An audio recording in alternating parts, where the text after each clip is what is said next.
ay marami tayo, no? Sasagutin ko yung mga sinasabi ng mga basher. Sagutin ko yan kung anong pwede kong isagot sa kanila tungkol sa akin tsaka kay Boss FLN. Ganito yan, no? Nagtrabaho kay Boss simula 2009. Magkakilala kami, inopera niya po ako ng trabaho bilang cook all around sa bahay niya po. Doon pa yun sa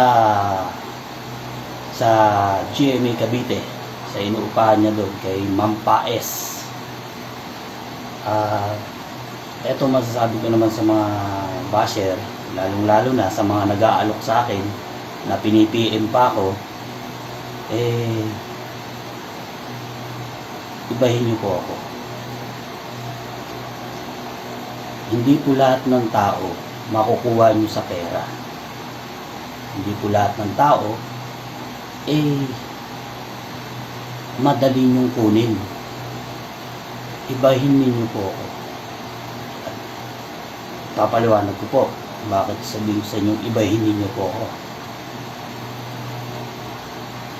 Malaki ang utang na loob ko po kay Boss Francis Leo Antonio Marcos bilang tao.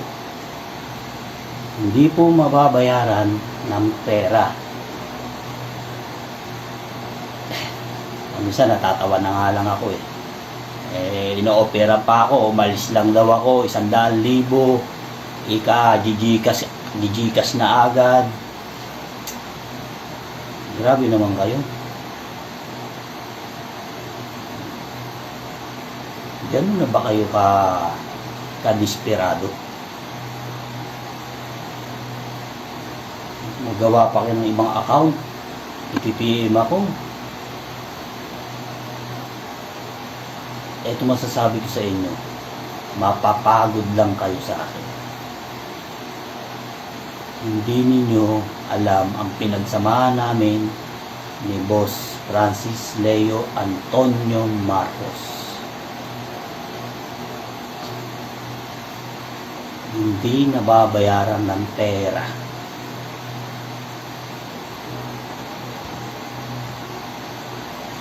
Iniisip yun, isahod ko dito sa kanya. Hindi ko na po yung iniisip. Ang iniisip ko po yung utang na loob ko sa kanya na habang buhay kong dinadala. Kaya kung ako sa inyo, tigil-tigilan nyo na ako. Sayang lang yung kakapalit nyo ng account na binablock ko lang kayo. Kasi wala namang sustansya yung sinasabi nyo diba? Hindi nyo ko kayang na bumigay sa ganyan na masira ang kaisipan ko. Hindi. Ayun ang pagkakamali nyo. Kaya kung ako sa inyo, iuntog nyo na lang yung ulo nyo sa pader. Baka may masmasang kayo pag nauntog yung ulo nyo. Diba? Kung talagang magagaling kayong tao, maraming pwedeng gawin para makatulong. Nagpipm kayo sa akin, kesyo mayaman kayo, kesyo may business kayo, di tumulong na lang kayo. Diba? Tulong na lang kayo. Ang sinasabi nyo sa akin, ako, nag-aano ko sa inyo ng mga basher kayo, tumulong kayo. Pero ako, hindi ako tumutulong sa anak ko. Bakit? Araw-araw ba kitang kasama? Araw-araw ka bang kasama ng anak ko? Diba? Araw-araw ka bang kasama ng anak ko? Para sabihin mong, hindi ko tinutulungan yung anak ko. Hindi ka ba namang gago? Di ba naman kayong mga kupil, kayong mga basher? Diba?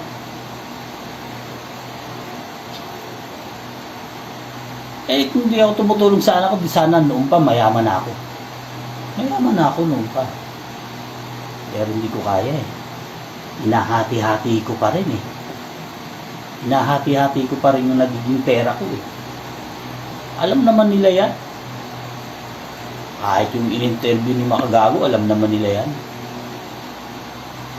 No. Pero, wala eh. Gusto nila magkapera. Okay lang sa akin yun. At least nagkapera sila. Kahit kasiraan ko, kahit kasiraan nila, at least nagkapera sila. Pero inuulit ko sa inyo mga basher, hindi nyo ko kaya. Hindi ninyo ko kaya. Yung iba na bubuli nyo, nasisira nyo yung kaisipan, sila yun. Ayun ang pagkakamali na ginagawa ninyo, na sumisira kayo ng tao para lang kumita kayo. Diba? Ayan, sasagutin ko na.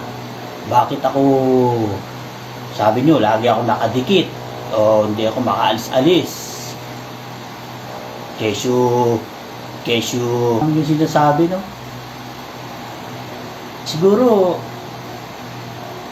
gusto nyo kayo yata dito, gusto nyo dito kayo, tatanggapin namin kayo para malaman nyo yung ugali ni boss, kung gaano siya kabuti sa mga tao niya. Oo, naman yun. Pero yung samahan, dapat bigyan pa rin ng respeto. Wala eh. Ang mga naging tao niya talagang pera-pera lang. Pera-pera lang. Sample na lang yan. Si Daking. Dakingan ba yan? Si Gaya-Gaya. Yung kalbo. Yan pa lang eh. Kung matinong tao yan, binigyan ng 100 sack.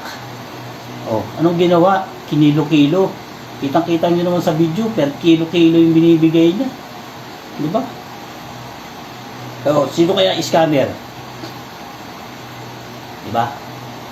Siguro mas scammer yun. Yung talit niya na nga lang gaya-gaya eh. Sino-sino ginagaya, diba? Doon pa lang eh. Siya yung scammer. Diba? Doon sila nabubuhay sa paninira ng tao. Paldo-paldo ang pera nila. Kahit makasira na sila ng tao, paldo-paldo. Diba? Tulad niya ni anak ng Butiki na yan. Si Pablo Butiki.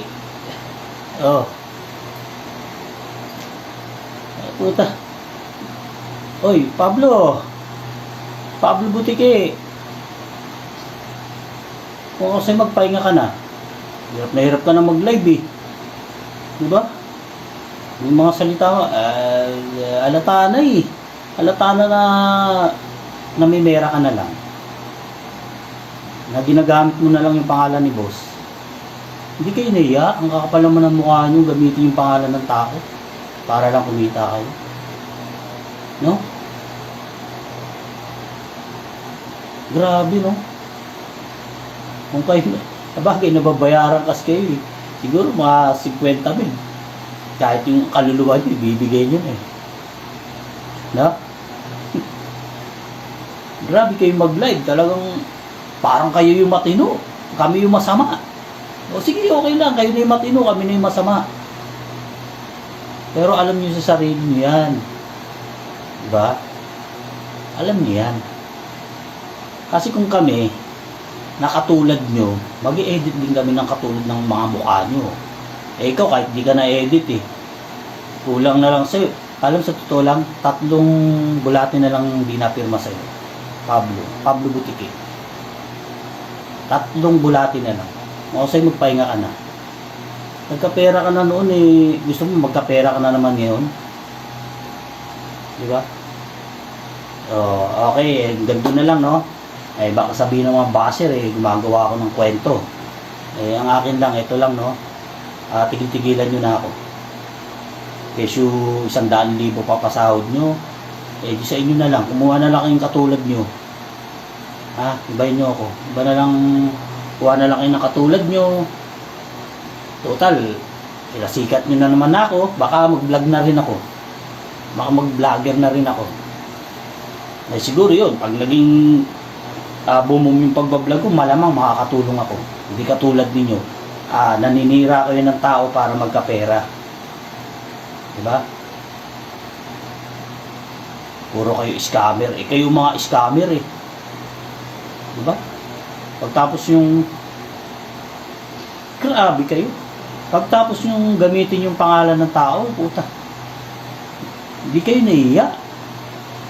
Dapat gamitin mo o gamitin nyo. Ikaw, katulad nyo, Pablo Butike. O, Pablo Butike alias Iguana. 3 bulati na lang, hindi pumipirma. O, ikaw naman, Romy alias The King. Dapat pangalan mo na lang gamitin mo. Bakit? Bakit di nyo magamit yung pangalan nyo? Kasi ano, alam nyo yan. Oh, hindi na kayo kumikita. Kaya ang ginagamit yung pangalan lagi, pangalan ni boss. Diba? Kaya naman kayo sa balat nyo. Hindi nyo madadala sa hukay yan. Kinikita nyo yung paninira para lang magkapera kayo. Diba? Oh. Sige na. Basta kami, hindi kalibre, hindi kami papatinag sa inyo. Kayo lang.